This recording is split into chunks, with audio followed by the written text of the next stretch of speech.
Olá! Este vídeo faz parte de um conjunto de aulas sobre Base Nacional Comum Curricular. Nesta aula, irei abordar os aspectos pedagógicos da BNCC. Falarei como a base enxerga os aspectos humanos e de que maneira ela interage com as leis brasileiras. Abordarei a estrutura da educação básica e suas divisões em cada etapa. Apresentarei o modo como devemos entender as unidades temáticas, os objetos de conhecimento e as habilidades. Espero que gostem. Dê um like e se inscreva no canal. Base Nacional Comum Curricular, Fundamentos Pedagógicos. Foco no desenvolvimento de competências.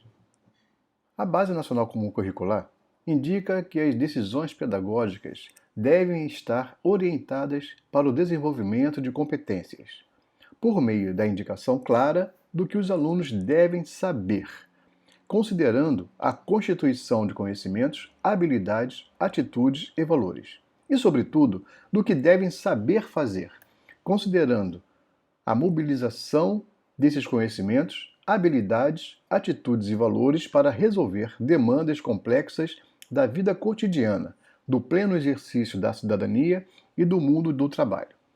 A explicitação das competências oferece referências para o fortalecimento de ações que assegurem as aprendizagens essenciais definidas na BNCC. O compromisso com a educação integral.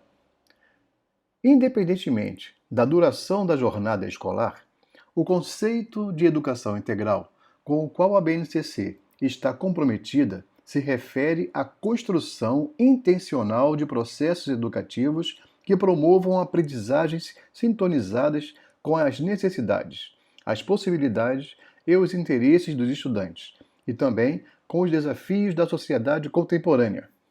Isso supõe considerar as diferentes infâncias e juventudes, as diversas culturas juvenis e seu potencial de criar novas formas de existir. Assim, a Base Nacional Comum Curricular propõe a superação da fragmentação radicalmente disciplinar do conhecimento, o estímulo à sua aplicação na vida real, a importância do contexto para dar sentido ao que se aprende e o protagonismo do estudante em sua aprendizagem e na construção de seu projeto de vida. O Pacto Interfederativo e a implementação da Base Nacional Comum Curricular. A Base Nacional Comum Curricular desempenha papel fundamental, pois explicita as aprendizagens essenciais que todos os estudantes devem desenvolver e expressa, portanto, a igualdade educacional, sobre a qual as singularidades devem ser consideradas e atendidas. Essa igualdade deve valer também para as oportunidades de ingresso e permanência em uma escola de educação básica, sem o que o direito de aprender não se concretiza.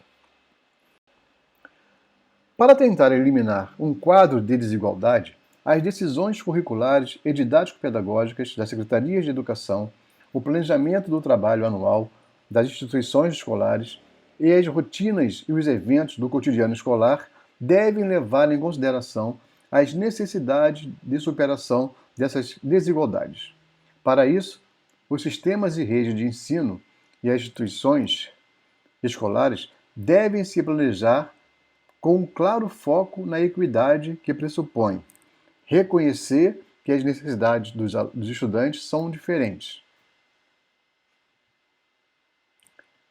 E também, de forma particular, um planejamento com foco na equidade também exige um claro compromisso de reverter a situação de exclusão histórica que marginaliza grupos, como os povos indígenas, originários e as populações das comunidades remanescentes de quilombos e demais afrodescendentes, e as pessoas que não puderam estudar ou completar sua escolaridade na idade própria. Igualmente requer o compromisso com os alunos com deficiência, reconhecendo a necessidade de práticas pedagógicas inclusivas e de diferenciação curricular, conforme estabelecido na Lei Brasileira de Inclusão da Pessoa com Deficiência, Lei nº 13.146/2015. Também precisa contextualizar os conteúdos dos componentes curriculares, identificando estratégias para apresentá-los, representá-los, exemplificá-los, conectá-los e torná-los significativos, com base na realidade do lugar e do tempo nos quais as aprendizagens estão situadas. Então, essas seriam as decisões norteadoras para a BNCC.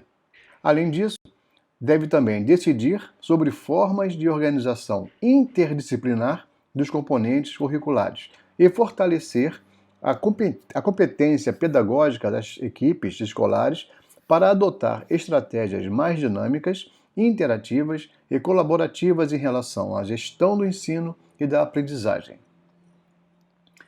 Selecionar e aplicar metodologias e estratégias didático-pedagógicas diversificadas, recorrendo a ritmos diferenciados e a conteúdos complementares, se necessário, para trabalhar com as necessidades de diferentes grupos de alunos, suas famílias e cultura de origem, suas comunidades, seus grupos de socialização e etc. Conceber e pôr em prática situações e procedimentos para motivar e engajar os alunos nas aprendizagens. Construir e aplicar procedimentos de avaliação formativa de processo ou de resultado que levem em conta os contextos e as condições de aprendizagem, tomando tais registros como referência para melhorar o desempenho da escola, dos professores e dos alunos. Selecionar, produzir, aplicar e avaliar recursos didáticos e tecnológicos para apoiar o processo de ensinar e aprender. Criar e disponibilizar materiais de orientação para os professores, bem como manter processos permanentes de formação docente, que possibilitem contínuo aperfeiçoamento dos processos de ensino e aprendizagem. Manter processos contínuos de aprendizagem sobre gestão pedagógica. Além da gestão pedagógica, também a curricular, para os demais educadores, no âmbito das escolas e sistemas de ensino, ou seja, não deve ficar restrito somente aos professores. Todos os que estão envolvidos dentro da escola também devem ter seus processos de aprendizagens contínuos. O próximo item na BNCC se chama de regime de colaboração. Então, é um trabalho integrado que deve estar entre a União, os estados, o Distrito Federal e os municípios. E cada um desses itens, cada um desses entes, eles precisam ter a sua parcela de responsabilidade. A União, ela tem como obrigatoriedade fazer a revisão da formação inicial e continuada dos professores para alinhá-las à BNCC. Promover e coordenar ações e políticas em âmbito federal, estadual e municipal, referentes à avaliação, à elaboração de materiais pedagógicos e aos critérios para a oferta de infraestrutura adequada para o pleno desenvolvimento da educação. Aí, a partir desse regime de colaboração, você passa a imaginar a estrutura da base. Então, nós temos a base, a estrutura da base é essa. Então, ela está dividida em competências gerais da educação e, ao longo da educação básica, a educação infantil no ensino fundamental e no ensino médio, os alunos devem desenvolver as 10 competências gerais da educação básica, que foi falado na primeira aula, que pretendem assegurar, como resultado do seu processo de aprendizagem e desenvolvimento, uma formação humana, integral, que vise a construção de uma sociedade justa, democrática e inclusiva. Na educação infantil, nós temos as seguintes divisões: direitos de aprendizagem e desenvolvimento, que se refere na primeira etapa básica, de acordo com os eixos estruturantes da educação infantil. Interações e brincadeiras. Devem ser assegurados 6 direitos de aprendizagem e desenvolvimento, para que as crianças tenham condições de aprender e se desenvolver. Então nós temos 6, que é conviver, brincar, participar, explorar, expressar e conhecer-se. Dentro desse contexto, nós iremos ver a estrutura com relação aos espaços que nós temos para a construção da capacidade de conhecimento da criança. Considerando os direitos de aprendizagem e desenvolvimento, a BNCC estabelece 5 campos de experiências, nos quais as crianças podem aprender e se desenvolver. São o eu, o outro e o nós, corpos, gestos e movimentos, traços, sons, cores e formas, escuta, fala, pensamento e imaginação, espaços, tempos, quantidades, relações e transformações.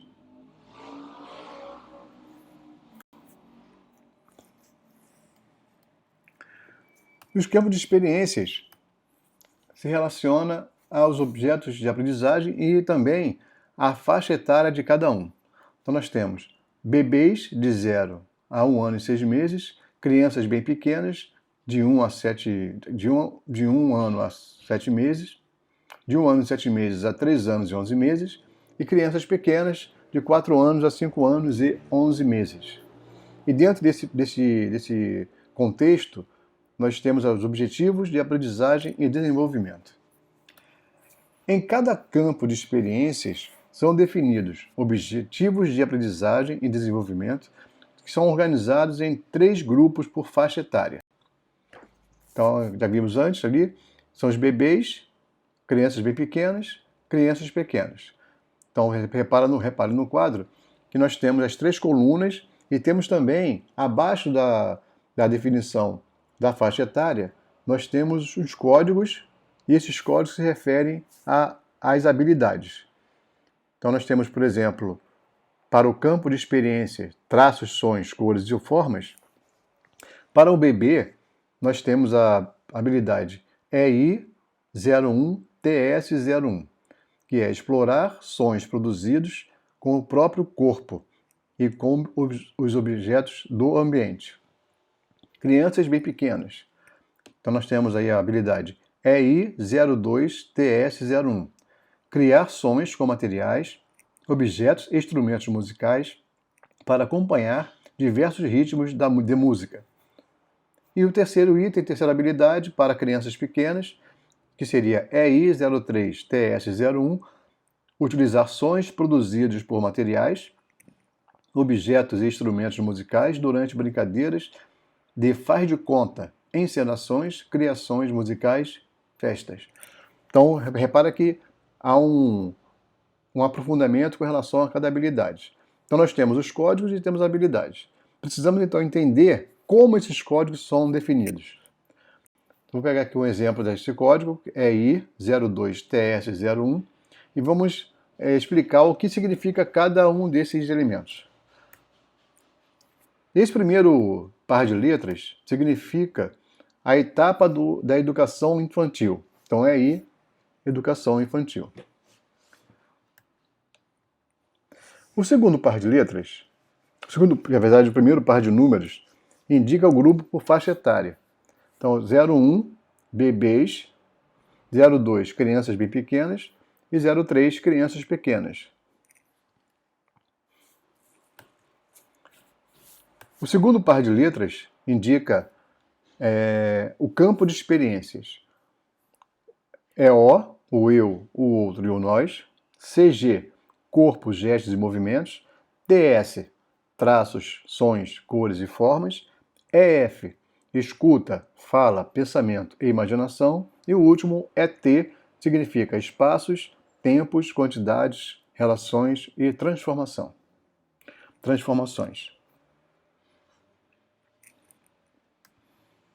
E o último par de números indica a posição da habilidade na numeração sequencial do campo de experiências para cada grupo / faixa etária. Cumpre destacar que a numeração sequencial dos códigos alfanuméricos não sugere ordem ou hierarquia entre os objetivos de aprendizagem e desenvolvimento. Ou seja, não é porque eu finalizo com 01 que é a primeira habilidade deve ser utilizada dentro daquele objeto de experiências.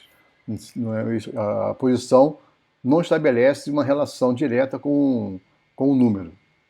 O professor pode trabalhar em qualquer momento, em qualquer parte do programa. Vamos ver agora a estrutura para a educação fundamental. Então nós temos aqui a estrutura em azul do ensino fundamental, áreas de conhecimentos, competências específicas de área, componentes curriculares, competências específicas de componentes, e então são divididos em anos iniciais e anos finais. E dentro de cada um desses anos tem as unidades temáticas, objetos de conhecimentos e as habilidades. Então, as competências específicas de área, ela se refere ao quê? Ela estabelece as competências específicas de área, cujo desenvolvimento deve ser promovido ao longo dos 9 anos. Essas competências explicitam como as 10 competências gerais se expressam nessas áreas. Então aqui a gente vai pegar tudo que a criança precisa saber durante os 9 anos do ensino fundamental e aí se cria as habilidades necessárias para que sejam atendidas as 10 competências que foram mostradas lá no início. As competências específicas do componente, que são as áreas que abrigam o componente curricular. Então nós temos a língua portuguesa, arte, educação física, língua inglesa, geografia e história, a ser desenvolvidas pelos alunos ao longo dessa etapa de escolarização.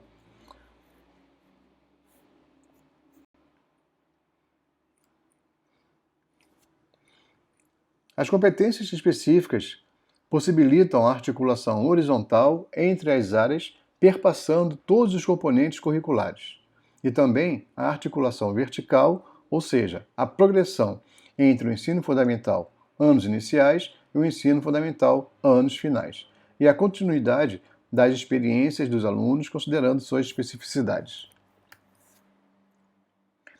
Para garantir o desenvolvimento das competências específicas, cada componente curricular apresenta um conjunto de habilidades. Essas habilidades estão relacionadas a diferentes objetos de conhecimento, aqui entendidos como conteúdos, conceitos e processos, que por sua vez são organizados em unidades temáticas. Então nós temos aqui um exemplo de ciências, primeiro ano. Nós temos a unidade temática, que é vida e evolução, o objeto de conhecimento, corpo humano e respeito à diversidade, e as habilidades necessárias para que o aluno demonstre que reconheceu e aprendeu sobre aquele objeto de conhecimento.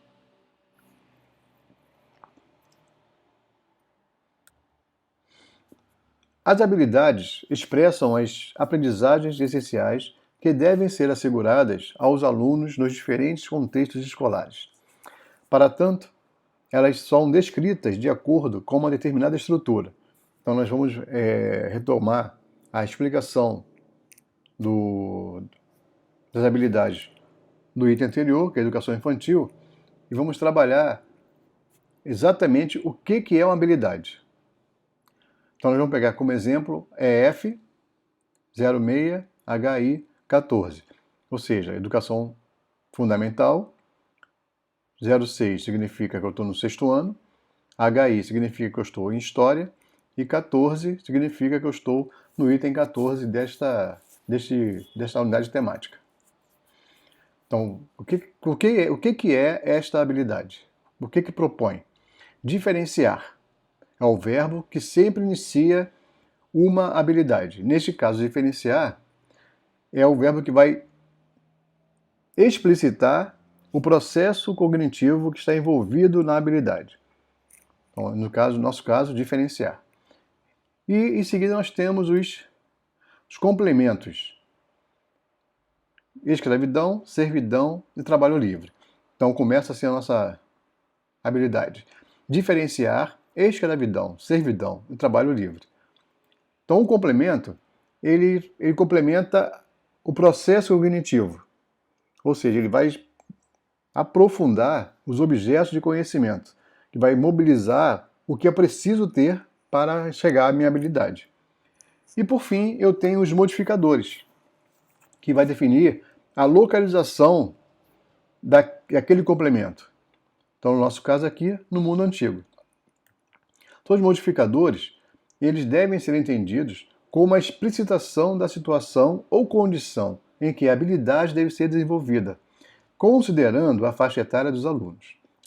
Ainda assim, as habilidades não descrevem ações ou condutas esperadas do professor, nem induzem a opção por abordagens ou metodologias.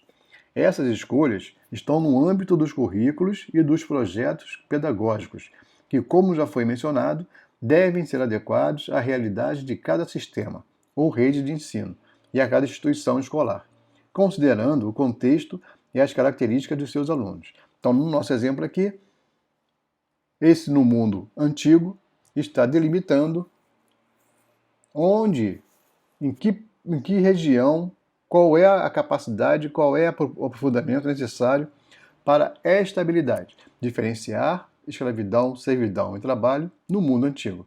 Poderia ser no mundo contemporâneo, poderia ser no Novo Mundo, ou poderia ser no Brasil, poderia ser em uma determinada situação. Então, os modificadores, eles vão delimitar o contexto de uma habilidade.